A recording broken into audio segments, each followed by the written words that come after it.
komen ya. Ini hari kita dapat dibongkar kopi luwak. Nah, ini kopi luwak di kebun Sikadu Hilang Tebah. Nah, ini banyak sekarang. Nah, ini juga ada yang sudah kena hujan berhamburan. Nah, inilah sebenarnya luwak sebenarnya. Kita akan proses nanti, kita cuci. Ya.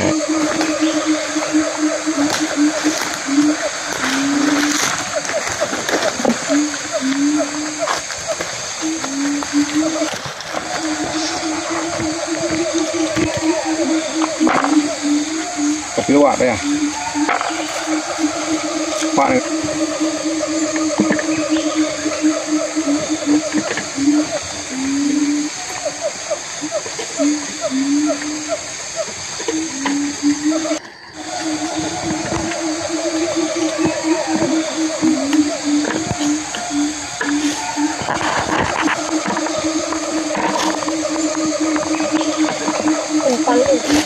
Ucu, dia sama resmi foto resmi ya.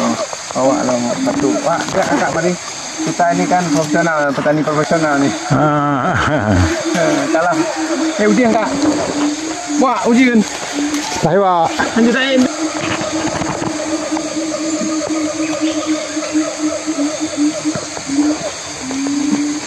Dia yang bagi uji nah kamu. Hah? Wah.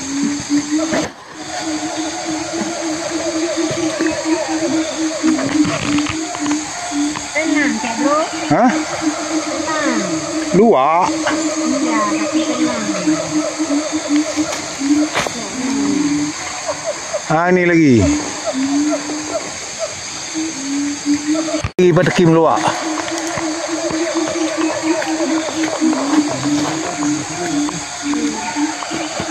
Luwak nih, banyak kali nih.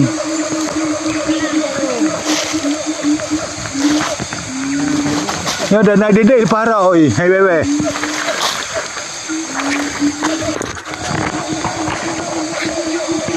Itu udah hancur kena hujan. Dulu wah.